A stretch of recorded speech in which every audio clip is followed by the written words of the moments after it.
ವಿಜಯ ಕರ್ನಾಟಕ ವೀಕ್ಷಕರಿಗೆ ಸ್ವಾಗತ. ನಾನು ಶಂಕರ್ನ ಹೆತ್ತು. ಜಗತ್ತಿಗೆ ಎದುರಾಯಿತು ತಾಮ್ರದ ಆತಂಕ. ಎಐ ಯುದ್ಧದಿಂದ ಹೆಚ್ಚಿದ ಡಿಮ್ಯಾಂಡ್. ನಿಮಗೆಲ್ಲ ಗೊತ್ತಿರಬಹುದು, ಆಧುನಿಕ ಜಗತ್ತು ನಡೆಯುತ್ತಿರುವುದೇ ವಿದ್ಯುತ್ ಮತ್ತು ಎಲೆಕ್ಟ್ರಾನಿಕ್ಸ್ ಮೇಲೆ. ಇವೆರಡಕ್ಕೂ ಜೀವನಾಡಿ ಅಂದ್ರೆ ಅದು ತಾಮ್ರ. ಇಷ್ಟು ದಿನ ತಾಮ್ರ ಅಂದ್ರೆ ಕೇವಲ ವೈರ್ಗಳಿವೆ, ಪಾತ್ರೆಗಳಿಗೆ ಸೀಮಿತ ಎಂದು ನಾವು ಅಂದ್ಕೊಂಡಿದ್ವಿ.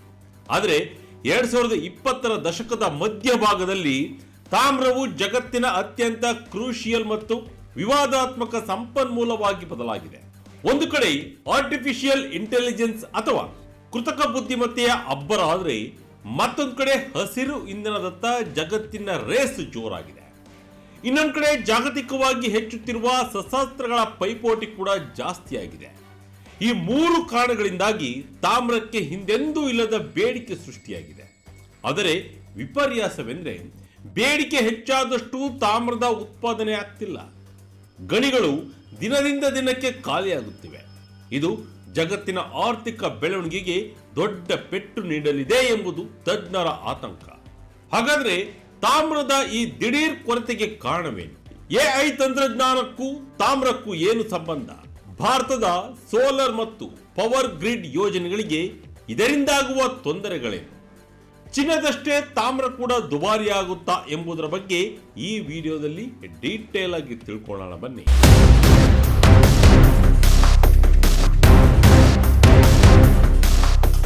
ಹೌದು, ಈಗಾಗಲೇ ಚಿನ್ನದ ರೇಟ್ ಏರುತ್ತಿರುವುದನ್ನು ನೋಡಿ ಜಗತ್ತು ಕಂಗಾಲಾಗಿದೆ. ಈಗ ತಾಮ್ರವು ಕೂಡ ಅದೇ ದಾರಿಯಲ್ಲಿ ಮುಂದುವರಿಯುವ ಎಲ್ಲಾ ಲಕ್ಷಣಗಳು ಕೂಡ ಕಾಣುತ್ತಿವೆ. ತಾಮ್ರವು ಆಧುನಿಕ ಉದ್ಯಮಕ್ಕೆ ಅಗತ್ಯವಾಗಿದೆ. ಆದರೆ ಈಗ ಪರಿಸ್ಥಿತಿ ಬದಲಾಗಿದೆ. ಅಮೆರಿಕ, ಯುರೋಪ್ ಮತ್ತು ಏಷ್ಯಾದಾದ್ಯಂತ ಎಐ ಸಾಮರ್ಥ್ಯವನ್ನು ಹೆಚ್ಚಿಸುವ ರೇಸ್ ತಾಮ್ರವನ್ನ ಕ್ರಿಟಿಕಲ್ ಟೆಕ್ನಾಲಜಿ ಮೆಟಲ್ ಆಗಿ ಪರಿವರ್ತಿಸಿದೆ. ಹೈಪರ್ ಸ್ಕೇಲ್ ಡೇಟಾ ಸೆಂಟರ್ಗಳಿಗೆ ವಿದ್ಯುತ್ ಪೂರೈಕೆ ಮತ್ತು ಕೂಲಿಂಗ್ ಸಿಸ್ಟಮ್ಗಳಿಗಾಗಿ ಟನ್ ಗಟ್ಟಲೆ ಉನ್ನತ ದರ್ಜೆಯ ತಾಮ್ರದ ವೈರಿಂಗ್ ಅಗತ್ಯವಿರುತ್ತೆ.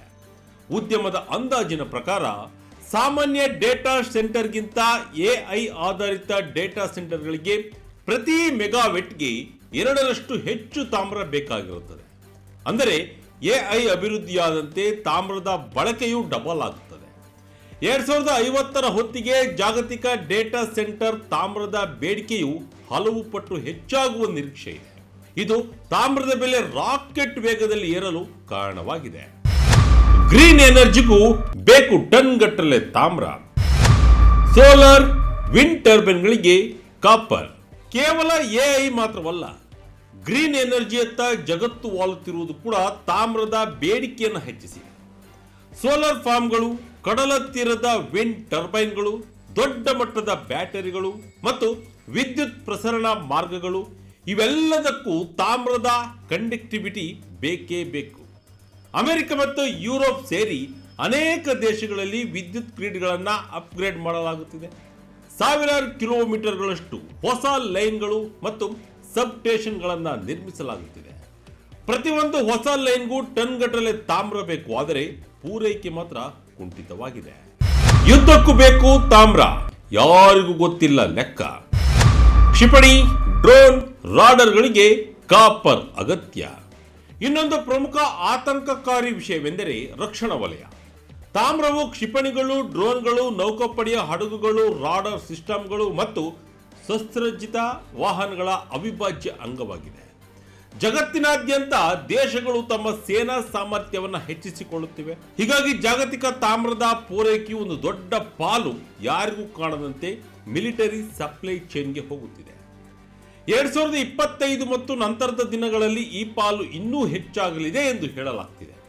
ಆದರೆ ರಕ್ಷಣಾ ಇಲಾಖೆಯ ವಿಷಯವಾದ್ದರಿಂದ ಎಷ್ಟು ತಾಮ್ರ ಬಳಕೆಯಾಗುತ್ತಿದೆ ಎಂಬ ನಿಖರ ಅಂಕಿಅಂಶಗಳು ರಹಸ್ಯವಾಗಿವೆ. ಇದು ತಾಮ್ರದ ಅಂದಾಜುಗಳನ್ನು ಮತ್ತಷ್ಟು ಕಠಿಣಗೊಳಿಸಿದೆ. ಬೇಡಿಕೆ ಇಷ್ಟೊಂದು ಹೆಚ್ಚಾಗಿದ್ದರೂ ಗಣಿಗಳಿಂದ ಬರುವ ಉತ್ಪಾದನೆ ಮಾತ್ರ ಕಳವಳಕಾರಿಯಾಗಿದೆ. ಚಿಲಿಯಿಂದ ಇಂಡೋನೇಷ್ಯಾವರೆಗೆ, ಅಮೆರಿಕದ ನೈಋತ್ಯ ಭಾಗದವರೆಗೆ ಇರುವ ಜಗತ್ತಿನ ಪ್ರಮುಖ ತಾಮ್ರದ ಗಣಿಗಳು 50 ವರ್ಷಗಳಿಗಿಂತಲೂ ಹಳೆಯವು. ಅಲ್ಲಿನ ಅದಿರಿನ ಗುಣಮಟ್ಟ ಕುಸಿಯುತ್ತಿದೆ. ಜಗತ್ತಲ್ಲಿ ತಾಮ್ರದ ಬಗ್ಗೆ ಹೊಸ ಆವಿಷ್ಕಾರಗಳು ಅಥವಾ ಹೊಸ ಗಣಿಗಳು ಸಿಗುತ್ತಿಲ್ಲ. ಕಳೆದ ದಶಕದಲ್ಲಿ ಯಾವುದೇ ದೊಡ್ಡ ತಾಮ್ರದ ನಿಕ್ಷೇಪ ಕೂಡ ಪತ್ತೆಯಾಗಿಲ್ಲ ಎಂಬುದು ಉದ್ಯಮದ ಡೇಟಾ ಹೇಳುತ್ತದೆ. ಗಣಿಗಾರಿಕೆ ಕಂಪನಿಗಳು ಹಳೆಯ ಗಣಿಗಳನ್ನೇ ವಿಸ್ತರಿಸಲು ಮುಚ್ಚಿದ ಸೈಟ್ಗಳನ್ನು ಮತ್ತೆ ತೆರೆಯಲು ಮತ್ತು ವಿಲೀನಗಳ ಮೂಲಕ ಉತ್ಪಾದನೆ ಹೆಚ್ಚಿಸಲು ಪರದಾಡುತ್ತಿವೆ. ಆದರೆ ಬೇಡಿಕೆ ಇರುವಷ್ಟು ತಾಮ್ರವನ್ನ ಅವುಗಳನ್ನ ಪೂರೈಕೆ ಮಾಡಲಾಗ್ತಿಲ್ಲ. ಹೊಸ ಗಣಿಗಳಿಗೆ ವಿರೋಧ, ಪರಿಸರದ ಕಾಳಜಿ. ಅಮೆರಿಕ, ಚಿಲಿ, ಪೆರುವಿನಲ್ಲಿ ಜನರ ಪ್ರತಿಭಟನೆ. ಇನ್ನು ಈ ಹೊಸ ಗಣಿಗಳನ್ನು ಆರಂಭಿಸುವುದು ಸುಲಭವಲ್ಲ. ಅಮೆರಿಕದಲ್ಲಿ ಅಪಾಚೆ ಸಮುದಾಯದ ಭೂಮಿಯ ಅಡಿಯಲ್ಲಿ ಅದಿರು ಇರುವುದರಿಂದ ಪ್ರಮುಖ ಪಾತ್ರದ ಯೋಜನೆಯೊಂದು ವರ್ಷಗಳಿಂದ ವಿಳಂಬವಾಗಿದೆ. ಚಿಲಿ, ಪೆರು ಮತ್ತು ಸರ್ಬಿಯಾದಲ್ಲೂ ಇದೇ ಪರಿಸ್ಥಿತಿ ಇದೆ. ಪರಿಸರ ವಿರೋಧ, ನೀರಿನ ಅಭಾವ ಮತ್ತು ಸ್ಥಳೀಯ ರಾಜಕೀಯ ವಿರೋಧಗಳು ಗಣಿಗಾರಿಕೆಗೆ ಅಡ್ಡಿಯಾಗಿವೆ. ಇದರ ಜೊತೆ ಜಿಯೋಪಾಲಿಟಿಕ್ಸ್ ಅಥವಾ ರಾಜಕೀಯ ತಂತ್ರಗಾರಿಕೆ ಕೂಡ ಸೇರಿಕೊಂಡಿದೆ. ತಾಮ್ರದ ಕರಗಿಸುವಿಕೆ ಸಾಮರ್ಥ್ಯದಲ್ಲಿ ಚೀನಾ ಜಗತ್ತಿನಲ್ಲೇ ಪ್ರಾಬಲ್ಯ ಸಾಧಿಸಿದೆ. ತಾಮ್ರಕ್ಕೆ ಚೀನಾ ಅತಿದೊಡ್ಡ ಗ್ರಾಹಕ ಕೂಡ ಹೌದು. ಪಾಶ್ಚಿಮಾತ್ಯ ಸರ್ಕಾರಗಳು ಈಗ ತಾಮ್ರವನ್ನ ಆಯಕಟ್ಟಿನ ಲೋಹವಾಗಿ ನೋಡುತ್ತಿವೆ. ಚೀನಾದ ಮೇಲಿನ ಅವಲಂಬನೆಯನ್ನ ಕಡಿಮೆ ಮಾಡಲು ಅಮೆರಿಕ ತಾಮ್ರವನ್ನ ತನ್ನ ಕ್ರಿಟಿಕಲ್ ಮಿನರಲ್ಸ್ ಪಟ್ಟಿಗೆ ಸೇರಿಸಿದೆ. ಆದರೆ ಚೀನಾಕ್ಕೆ ಪರ್ಯಾಯವಾಗಿ ಹೊಸ ಸ್ಮೆಲ್ಟರ್ಗಳನ್ನು ನಿರ್ಮಿಸಲು ವರ್ಷಗಳೇ ಬೇಕಾಗುತ್ತವೆ. ತಾಮ್ರದ ಬೆಲೆ ಟನ್ಗೆ $11,000 ಕ್ರಾಸ್. 2030 ವೇಳೆಗೆ ಭಾರೀ ಕೊರತೆ ಎಚ್ಚರಿಕೆ. ಪೂರೈಕೆ ಮತ್ತು ಬೇಡಿಕೆಯ ನಡುವಿನ ಈ ಅಂತರದಿಂದಾಗಿ ಬೆಲೆಗಳು ಗಗನಕ್ಕೇರಿವೆ. 2025 ಅಂತ್ಯದ ವೇಳೆಗೆ ತಾಮ್ರದ ಬೆಲೆ ಟನ್ಗೆ $11,000ಗೂ ಹೆಚ್ಚು ದಾಖಲಾಗಿದೆ. 2030 ಆರಂಭದ ವೇಳೆಗೆ ಜಗತ್ತು ತಾಮ್ರದ ತೀವ್ರ ಕೊರತೆಯನ್ನು ಎದುರಿಸಲಿದ್ದು ಬೆಲೆಗಳು ಇನ್ನೂ ಹೆಚ್ಚಾಗಲಿವೆ ಎಂದು ಮಾರುಕಟ್ಟೆ ತಜ್ಞರು ಹೇಳುತ್ತಿದ್ದಾರೆ. ಇದು ನವೀಕರಿಸಬಹುದಾದ ಇಂಧನ, ಎಲೆಕ್ಟ್ರಿಕ್ ವಾಹನಗಳು ಮತ್ತು ಎಐ ತಂತ್ರಜ್ಞಾನದ ವೆಚ್ಚವನ್ನ ಹೆಚ್ಚಿಸಲಿದೆ. ಹಿಂದಿನ ಕಾಲದಂತೆ ತಾಮ್ರದ ಬದಲಿಗೆ ಅಲ್ಯೂಮಿನಿಯಂ ಬಳಸಲು ಸಾಧ್ಯವಿಲ್ಲ, ಯಾಕೆಂದರೆ ಅದರಿಂದ ಕಾರ್ಯಕ್ಷಮತೆ ಕಡಿಮೆ ಆಗುತ್ತದೆ. ಮರುಬಳಕೆ ಅಥವಾ ರೀಸೈಕ್ಲಿಂಗ್ ಸ್ವಲ್ಪ ಮಟ್ಟಿಗೆ ಸಹಾಯ ಮಾಡಿದರೂ ಡಿಜಿಟಲ್ ಮೂಲಸೌಕರ್ಯ ಮತ್ತು ವಿದ್ಯುದೀಕರಣದಿಂದ ಸೃಷ್ಟಿಯಾಗುವ ಬೃಹತ್ ಬೇಡಿಕೆಯನ್ನು ತುಂಬಲು ಅದು ಸಾಲದಂತೆ. ಈಗ ಭಾರತದ ವಿಚಾರಕ್ಕೆ ಬರೋಣ. ಜಾಗತಿಕ ತಾಮ್ರದ ಕೊರತೆಯ ಭಾರತದ ದೊಡ್ಡ ತಲೆನೋವಾಗಿ ಪರಿಣಮಿಸಲಿದೆ. ಇಂಧನ ಪರಿವರ್ತನೆ, ವಿದ್ಯುದೀಕರಣ ಮತ್ತು ಎಐ ಡೇಟಾ ಸೆಂಟರ್ಗಳಿಂದಾಗಿ ಭಾರತದಲ್ಲೂ ತಾಮ್ರದ ಬೇಡಿಕೆ ಹೆಚ್ಚುತ್ತಿದೆ. 2050 ವೇಳೆಗೆ ಜಾಗತಿಕ ಬೇಡಿಕೆ 35 ರಿಂದ 50 ಮಿಲಿಯನ್ ಟನ್ ತಲುಪಲಿದೆ. ಆದರೆ ಚಿಲಿ, ಇಂಡೋನೇಷ್ಯಾ ಮತ್ತು ಕಾಗೋದಂತಹ ಪ್ರಮುಖ ಉತ್ಪಾದಕ ರಾಷ್ಟ್ರಗಳಲ್ಲಿ ಗಣಿಗಾರಿಕೆ ಅಸ್ತವ್ಯಸ್ತಗೊಂಡಿದೆ. ಭಾರತವು ತನ್ನ ತಾಮ್ರದ ಅಗತ್ಯದ 50%ಕ್ಕಿಂತ ಹೆಚ್ಚು ಭಾಗವನ್ನ, ಅಂದರೆ ಸುಮಾರು 1.2 ಮಿಲಿಯನ್ ಟನ್ ತಾಮ್ರವನ್ನ ಆಮದು ಮಾಡಿಕೊಳ್ಳುತ್ತಿದೆ. 2030 ವೇಳೆಗೆ ಭಾರತದ ಬೇಡಿಕೆ 3.3 ಮಿಲಿಯನ್ ಟನ್ಗೆ ಮತ್ತು 2047 ವೇಳೆಗೆ 9.8 ಮಿಲಿಯನ್ ಟನ್ಗೆ ಏರುವ ನಿರೀಕ್ಷೆ ಇದೆ. ಸ್ಟೆರ್ಲೈಟ್ ಸ್ಮೆಲ್ಟರ್ ಮುಚ್ಚಿರುವುದು ಮತ್ತು ಕಡಿಮೆ ದೇಶೀಯ ಉತ್ಪಾದನೆಯಿಂದಾಗಿ ಭಾರತದ ಸಂಕಷ್ಟ ಹೆಚ್ಚಾಗಿದೆ. ಭಾರತದ ಸೋಲಾರ್ ವಿಂಡ್ ಪ್ರಾಜೆಕ್ಟ್ಗಳಿಗೆ ಕಂಟಕ. ಬೆಲೆ ಏರಿಕೆಯಿಂದ ಪ್ರಾಜೆಕ್ಟ್ಗಳಿಗೆ ವಿಳಂಬದ ಭೀತಿ. ತಾಮ್ರದ ಕೊರತೆಯು ಭಾರತದ ಮೂಲಸೌಕರ್ಯ ಅಭಿವೃದ್ಧಿ ಮತ್ತು 2070 ವೇಳೆಗೆ ನೆಟ್ ಜೀರೋ ಗುರಿಗೆ ಅಡ್ಡಿಯಾಗಬಹುದು. ಸೋಲಾರ್, ಪವನ ವಿದ್ಯುತ್, ಎಲೆಕ್ಟ್ರಿಕ್ ವಾಹನಗಳು ಮತ್ತು ಗ್ರಿಡ್ ವಿಸ್ತರಣೆಗೆ ಅಪಾರ ಪ್ರಮಾಣದ ತಾಮ್ರ ಬೇಕು. ಕೊರತೆಯಿಂದಾಗಿ ಯೋಜನೆಗಳು ಸ್ಥಗಿತಗೊಳ್ಳಬಹುದು ಮತ್ತು ವೆಚ್ಚವು 20% ರಿಂದ 30% ಹೆಚ್ಚಾಗಬಹುದು ಎಂದು ವರದಿಗಳು ಹೇಳಿವೆ. ಜಾಗತಿಕವಾಗಿ ಬೆಲೆ ಏರಿಕೆ ಆಗುತ್ತಿರುವುದರಿಂದ ಎಲೆಕ್ಟ್ರಾನಿಕ್ಸ್ ವಾಹನಗಳು ಮತ್ತು ನಿರ್ಮಾಣ ವಲಯದಲ್ಲಿ ಮಾರ್ಜಿನ್ ಕಡಿಮೆಯಾಗಲಿದೆ. ಚೀನಾದ ಮೇಲೆ ಮತ್ತು ಅಸ್ಥಿರ ಮೂಲಗಳ ಮೇಲಿನ ಅವಲಂಬನೆಯು ಭಾರತಕ್ಕೆ ಅಪಾಯಕಾರಿಯಾಗಲಿದೆ. ಇಂಡೋನೇಷ್ಯಾದಂತಹ ದೇಶಗಳು ರಫ್ತು ನಿಷೇಧ ಹೇರಿದರೆ ಅಥವಾ ಭೌಗೋಳಿಕ ರಾಜಕೀಯ ಉದ್ವಿಗ್ನತೆ ಉಂಟಾದರೆ ಭಾರತಕ್ಕೆ ತಾಮ್ರ ಸಿಗುವುದು ಕಷ್ಟವಾಗಬಹುದು. ಅದಾನಿಯಿಂದ ಭಾರತಕ್ಕೆ ರಿಲೀಫ್ ಸಿಗುತ್ತಾ? ವಿದೇಶಿ ಗಣಿಗಳ ಮೇಲೆ ಕಣ್ಣಿಟ್ಟಿರುವ ಭಾರತ. ಈ ಸಮಸ್ಯೆಯನ್ನು ಎದುರಿಸಲು ಭಾರತ ಸರ್ಕಾರ ಮತ್ತು ಕಂಪನಿಗಳು ಕೆಲವು ಕ್ರಮಗಳನ್ನು ಕೈಗೊಳ್ಳುತ್ತಿವೆ.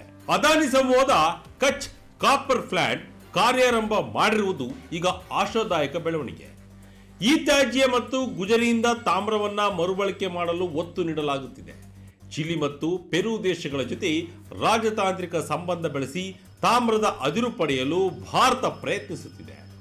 ಕ್ವಾಡ್ ಮತ್ತು ಮಿನರಲ್ಸ್ ಸೆಕ್ಯೂರಿಟಿ ಪಾರ್ಟ್ನರ್ಶಿಪ್ ಮೂಲಕವೂ ಭಾರತದ ಕಾಪರ್ ಪ್ರಯತ್ನ ಸಾಗಿದೆ. ಆದರೆ 2030ರ ಗುರಿಗಳನ್ನು ತಲುಪಲು ಇವಿಷ್ಟೇ ಸಾಲದು. ಭಾರತ ತನ್ನಲ್ಲಿರುವ 8.28 ಮಿಲಿಯನ್ ಟನ್ ಹೈಗ್ರೇಡ್ ಅದಿರು ನಿಕ್ಷೇಪಗಳನ್ನು ತುರ್ತಾಗಿ ಅನ್ವೇಷಣೆ ಮಾಡಬೇಕಿದೆ. ತಾಮ್ರದ ಕೊರತೆಯು ಭಾರತದ ಪವರ್ ಗ್ರಿಡ್ ವಿಸ್ತರಣೆಗೆ ದೊಡ್ಡ ಹೊಡೆತ ನೀಡುವ ಸಾಧ್ಯತೆ ಇದೆ. ಟ್ರಾನ್ಸ್ಮಿಷನ್ ಲೈನ್ಗಳು, ಟ್ರಾನ್ಸ್ಫಾರ್ಮರ್ಗಳು ಮತ್ತು ಸಬ್ಸ್ಟೇಷನ್ಗಳಿಗೆ ತಾಮ್ರ ಅತ್ಯಗತ್ಯ.